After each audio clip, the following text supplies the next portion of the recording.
Ավելի վաղ հայտնել էինք, որ դերասան պրոդյուսեր Գրիգոր Դանիելյանը Ամերիկայի Միացյալ Նահանգներից վերադառնալուց հետո դժգոհել էր երևանյան երթևեկությունից։ Չենք սխալվի, եթե ասենք, որ Գրիգորի դժգոհությունները տեղին են։ Այս անգամ նրա արված հրապարակումը ևս այդպիսին էր։ Դերասանը իր խոսքում նաև ընդգծել էր, որ ամեն մեկը, ով կարողանում է մեքենա վարել, դեռ չի նշանակում, որ կարող է իրեն վարորդ համարել։ Ես ուզում եմ ձեզ պատմեմ, թե ինչի է այստեղ պրոբկա, որովհետև ոչ մեկի չի զիջում, նայեք։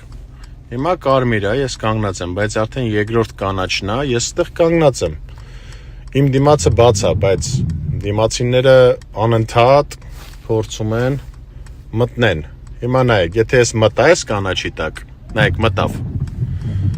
Ես պրոբկա եմ ստեղծելու։ Ջգիկ։ Հիմա սիգնալ են տալի իմ հետևից, առանց մտածել, որ նա ուր գնամ, ընկեր, ուր։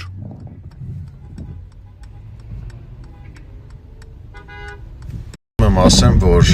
խնդիրը նայեք ինչումն է, եթե մեքենա ես կարողանում վարես, այդ դեռ չի նշանակում, որ դու վարորդ ես, եկեք տենց հասկանանք, որովհետև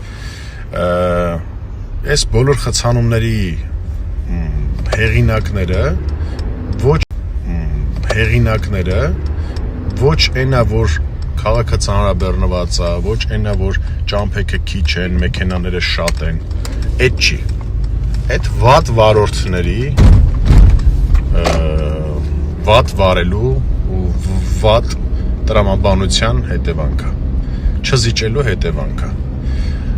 Այ եթե կարողանանք ինքնակազմակերպվել, մեզ ոչ մի բարեկ ու ոչ մեկը պետք չի, որ մենք կարողանանք բացենք այդ խցանումները։ Ինքներս պետք է մեր վրա աշխատենք։ Մի քիչ մտածեք, 2 րոպե որ ուշ տուն հասնեք կամ 2 րոպե ուշ տեղ հասնեք, ոչ մեկ ձեզ չի սպանելու։ Հաստատ։ Նշենք, որ իրենց տված հարցազրույցներից մեկում զույգը խոսել էր նաև անձնական հարաբերությունների մասին ու որոշ մանրամասներ հայտնել։ Գրիգորը և Ռիփսիմեն առաջին անգամ հանդիպել են 2008 թվականին և Գրիգորը իր հարցազրույցներից մեկում նշել էր, որ հիմա իրեն զգում է նույնքան երջանիկ, որքան այդ ժամանակ, երբ Ռիփսիմեն հայտնվեց իր կյանքում։ Միշտ ասում եմ, որ Ռիփսիմեն մեր տան թագուհին է, որովհետև տղամարդկանցով ենք շրջապատում նրան, մի առիթով ասել էր Գրիգորը։ Նշենք, որ դերասանը երբեք չի խուսափում հանրային սիրո խոստովանություն անել Ռիփսիմեին։ Նրանց ինստագրամյան էջերում հաճախակի կարելի է համատեղ հոլովակներ և լուսանկարներ տեսնել։ Գրիգորը նաև նշել էր, որ իր կյանքի ամենադժվար փուլը եղել է ամուսնությունը։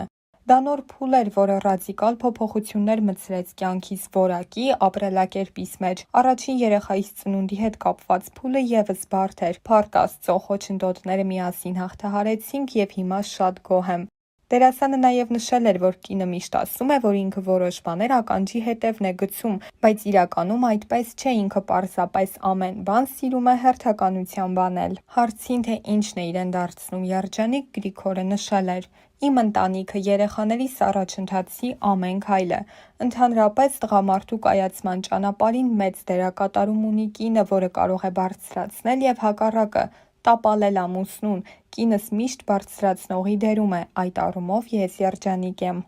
Զույգը նաև հաճախակի է միմյանց կրեատիվ անակնկալներ մատուցում։ Օրինակ, դեռ տարիներ առաջ նրանք երկուսի տարեդարձը միավորել էին և ընկերական շրջապատում նշել իրենց 30-ամյակները,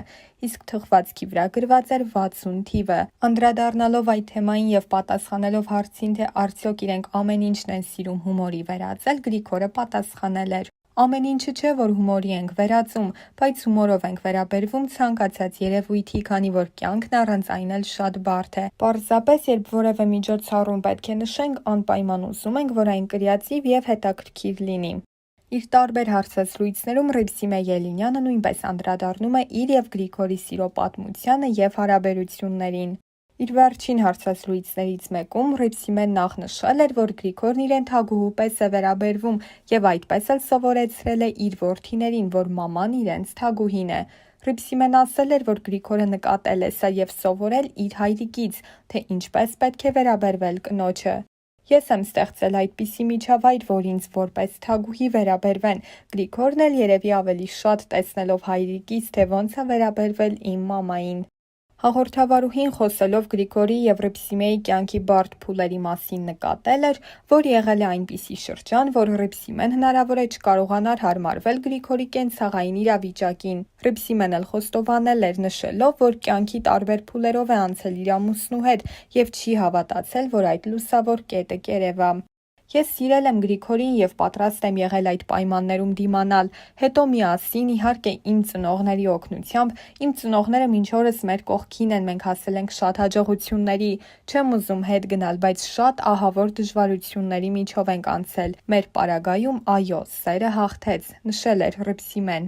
Իսկ խոսելով հումորիստ դերասան ամուսին ունենալու առավելությունների մասին, Հռիփսիմեն նշել էր. Առավելությունները շատ են, օրինակ, նա թեթև մարդ է եւ նշանակություն չի տալիս մանրուքներին, բայց միևնույն ժամանակ խիստ է եւ պահանջկոտ։ Ամեն հարց չէ, որ Գրիգորը հումորով է վերաբերվում, միակ բարդությունն այն է, որ նա չափազանց զբաղված է, քանի որ հանդես է գալիս նաեւ որպես սցենարիստ, եւ ես կուզենայի, որ ամուսինս ավելի շատ ժամանակ տրամադրեր ընտանիքին։ Գրիգորի եւ Հռիփսիմեի համատեղ կյանքի ամենածանր փուլը եւ ծանր կորուստը թերևս նրանց երեխայի կորուստն է եղել, ինչը սթրեսային էր երկուսի համար էլ։ Պատասխանելով հարցին, թե այդ ամենից հետո ինչ էր նշանակում երկրորդ երեխայի ծնունդը եւ երջանկությունը, Հռիփսիմեն պատասխանել էր. Մեզ շատերն ասում են, չէիք ուզում աղջիկ ունենալ, սակայն մեզ համար սեռը իրոք նշանակություն չուներ։ Այս ընթացքում եղավ դեպք, երբ կյանքս հազիվ փրկեցին, երեխային կորցրեցի։ Երբ իմացա հղիությանս մասին, միակ վախս այն էր, որ երեխաս առողջ լինի։ Ես շատ դժվարությամբ ունեցա Ռոբերտոին։ Հղիության ընթացքում ամեն ամիս հիվանդանոց եմ պառկել, ինքը ժամանակից շուտ ծնվեց։ Դրա համար ինձ համար ավելի կարևոր էր, որ երեխան առողջ լիներ եւ ծնվեր, քան սեռը։ Անդրադառնալով երեխաներին, Հռիփսիմեն նշել էր. Ալբերտոից հետո մենք 8 տարի երեխա չունեցանք, բայց շատ էինք ուզում։ Ռոբերտոն շատ սպասված էր, իսկապես հրաշք է, ուրիշ երջանկություն։ Ամեն ինչը հաճույքով վայելում ենք, տակդիր փոխելուց մինչև երեխային լողացնելն ու քնացնելը։ Կոկորն ասում է, կարծես երազում լինեմ, գժի պես սիրում է երեխաներին, ասում է իմ երջանկություններն են, հիմա լիարժեք վայելում ենք երեխաների ներկայությունը։ Ես միշտ երջանիկ եմ եղել իմ ընտանիքով, աշխատանքի մեջ, ամեն առումով կայացած եմ, ամեն տեղ ինձ երջանիկ եմ զգում եւ դա գալիս է իմ կողակցից, ինքը կարողանում է ինձ երջանկացնել, երբ ես մի բան ուղակի մտածում եմ, Գոքորը հաջորդ օրն իրականացնում է դա, միակ ցանկությունս է, որ առողջ լինենք ու վայելենք։ Զույգը հաճախ է որդիների մասնակցությամբ ընտանեկան հրապարակումներ անում սոցիալական իր էջերում, ամեն անգամ արժանանալով հետևորդների ջերմ մեկնաբանություններին եւ բարեմաղթանքներին։ Կան մեծա, որ կան ներսում սպասարկող ավտոբուս, որով տեղաշարժվում ենք մի տեղից մյուս տեղ, օրինակ հաց ուտելու համար նստում ենք պարտադիր ավտոբուս ու գնում ենք հաց ուտելու։ Հիմա ուտել ենք, որ գնանք հաց ուտելու։ Չէ՞ Ռոբ։ Սա քաղցր, հոգնել է։ Ռոբը առավոտվանից ծովի մեջ էր։ Ածոտյա է ավտոբուսը։ Այս Ռոբը որոշել ենք սղանք, չէ՞ Ռոբ։ Հա Ռոբ։ Սաշն էլ է գալու սղալու։ Խոսքով գնում ենք շուտով սղի։ Սղելու։ Ուրեմն Ռոբին տարա մեծերի ակվապարկը, սղաց, ու տենց հետը սղաց ու ահավոր վախեցավ։ Չգիտե ինչ անեի, ստիպված բերեցի փոքրերի ակվապարկ, որը իրանց աշխարհն է։ Ու ինքը հիմա կայֆերի մեջ է շատ, տժում է։ Ռոբ, տժում ես քաղցր։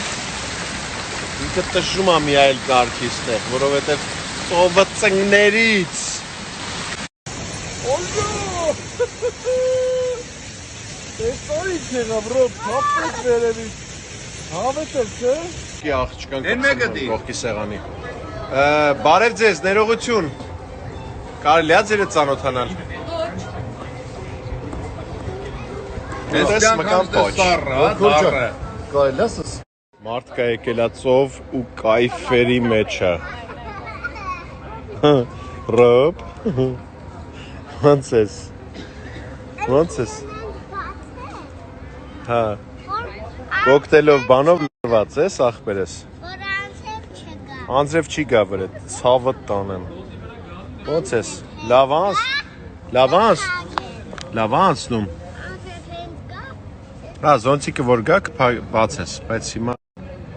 անձրև չգա։ Լավ է անցնում ընդհանուր հանգիստդ լավ է անցնում։ Բողոքներ ունես։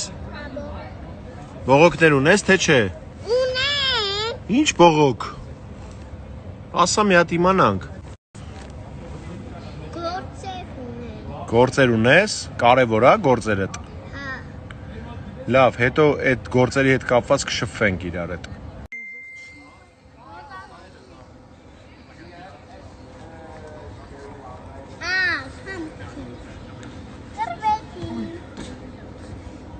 Ինչ եք անում ապեր։ Ստիպելա ես իրար խաղը